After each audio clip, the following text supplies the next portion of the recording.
Hi, welcome back. Attorney Steve Ondran. Welcome to another exciting episode of Litigation Whiteboard. Okay, we're talking in this video, very simple, how to file a copyright infringement complaint. Okay, so without further ado, let's head to the Attorney Steve Litigation Whiteboard. Okay, so here we are. I've got down here the 6 steps that we're going to be thinking about. It's actually only 5, and I'm going to talk about the summons in a second. But step 1 is to draft your complaint and your exhibits. And now let's talk about what that's going to be. Essentially, when you're alleging copyright infringement, you're alleging infringement of a song, your software, music, film, video, jewelry, font, computer fonts, could be anything. A lot of different things. Anything that's creative, fixed in a tangible medium of expression, that's going to be part of your complaint, and you're going to explain in detail what the bad person did, what the infringer did, okay? You're going to outline that. You're also going to include exhibit, okay? And what do I have here?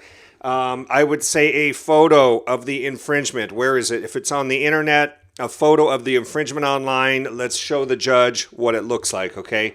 So you're going to have your complaint plus exhibit. That is step 1, okay? Okay, so here's a quick look at a complaint that I'm about to file. So as you can see, this is United States District Court for the Central District of California. There's my client. It is a complaint for damages and injunctive relief, demand for jury trial. And we'll leave the defendant out of there for now. But essentially, it's basically a statement of jurisdiction and venue, a statement of the parties, who are the parties, a statement of your factual allegations, and then basically your causes of action. So you could have a cause of action for copyright infringement, contributory copyright infringement, vicarious infringement. There's also a Section 1202 claim, which is alteration of copyright management information, like taking somebody's copyright symbol off and putting on your own. Okay, number 2. Time for number 2 on our list. Okay, so number 2 is not really much at all, but it's just I want you to be thinking about this. I have the top 6 things to do, but it's really only 5. The summons in a state court case, I want you to realize in a state court case, like your tort, your bad faith insurance, you got insurers not paying for you, personal injury, those kinds of things. You're going to fill out the summons. You're going to file that with a complaint. You're going to make sure that matches the caption of your complaint precisely, as we've talked about in other videos. But in federal court, you're not going to file a summons with your complaint. And instead, I just want you to be thinking about, you're going to file this, the court's going to issue the summons, and then you need SOP. Anybody know what that means? Service of process. Then you're going to make sure that you serve the complaint and the summons, all the exhibits, on the interested parties, on the defendants. You're going to make sure each one is served. So I just put this on the list because these, when you're thinking about filing a lawsuit, a summons has to be on your mind, something you need to be thinking about it. But in the federal court, the court's going to issue that, and then you're going to serve it, okay? So that's number 2, and number 2 on our steps, okay? All right, so here's a copy of the federal summons here, just so you can see what it looks like. I just wanted you to see United States District Court. You'll end up putting in your court, the plaintiff, the defendant, the case number, and the defendants go in here, and basically this is just telling them they have 21 days to respond to the complaint, either answer or file a motion to dismiss, and that will be dated and signed by the clerk of the court. So that's pretty basic. That's what a summons look like, and then this gets served along with the complaint and your exhibits. Okay, the third thing that you're going to be thinking about when you're filing a copyright infringement lawsuit, the certificate of interested parties. This is what we call the Rule 7.1 disclosure, okay? Now, this is a very simple disclosure form. I'm going to show it here in a second, but you can see what that's going to look like. You're just letting the judge know who the parties are in the case so that the judge or the magistrate judge, sometimes in a federal court, has to decide whether or not they need to recuse themselves. It's very simple, and we'll show you what that looks like right here. Okay, so here is a certificate. You see it right here.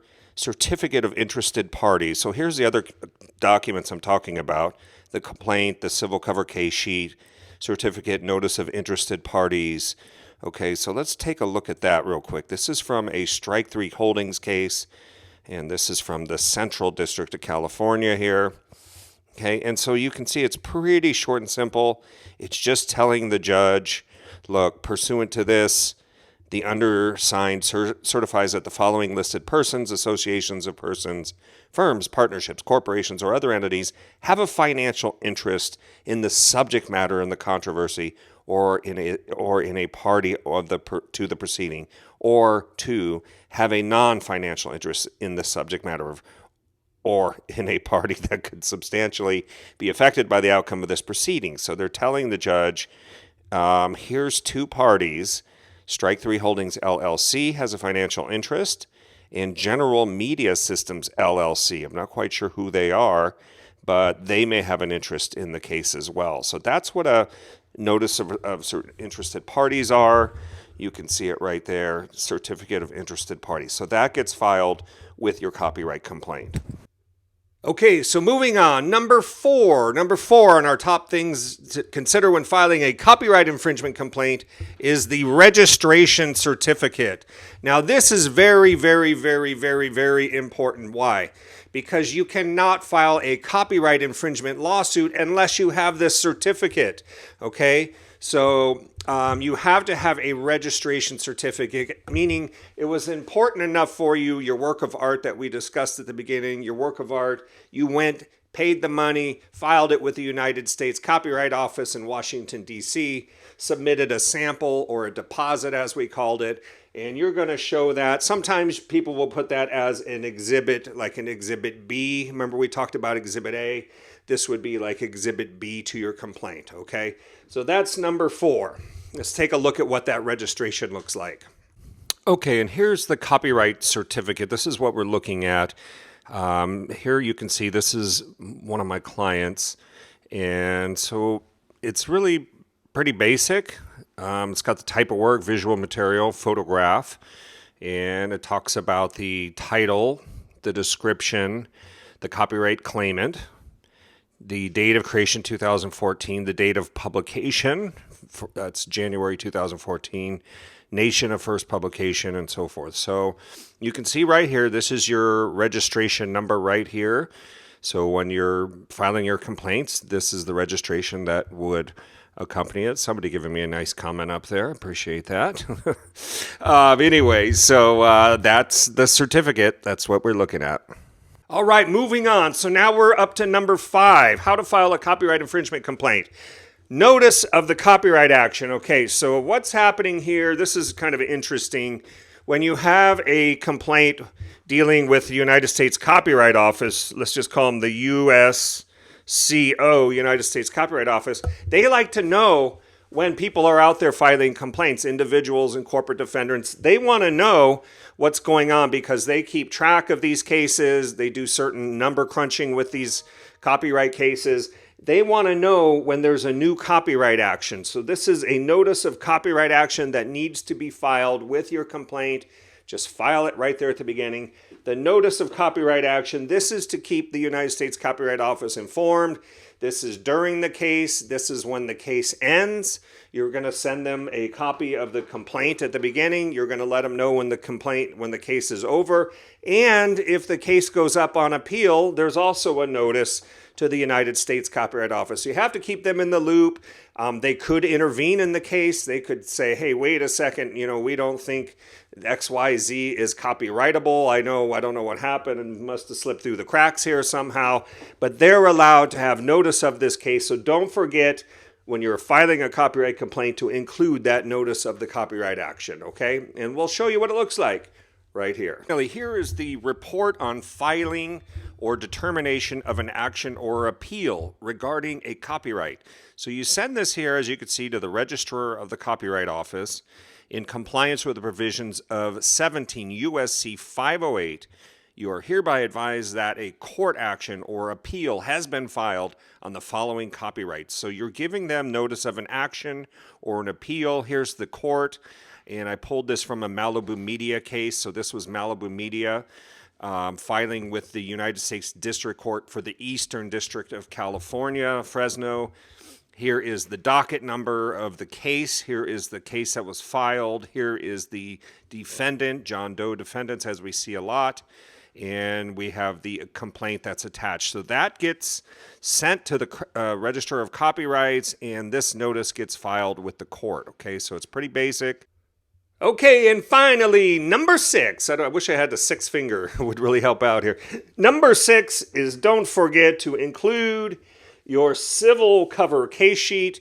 If there's any local cover case sheets, also check that out. But usually you're going to have a general civil cover case sheet, and you're going to want to make sure that you include that. Okay, so you put all this together, and I'll show you what this looks like in about a second here. Put all this together, and you've got yourself a copyright infringement complaint. And if you're filing a complaint, I wish you best of luck. If you're defending a case, I wish you the best of luck. If you need representation in a copyright infringement action, federal action, you know where to find us on the web at attorneysteve.com. That's attorneysteve.com, the first name in legal services, okay?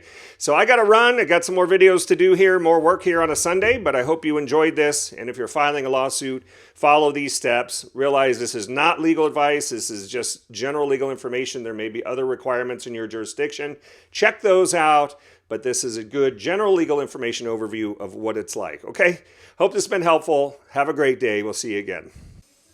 Okay, and finally here is a quick peek. If you stuck with me this long, you get to see the civil cover case sheet. This is C71, and I pulled this from another strike 3 holding case, again in the Central District of California.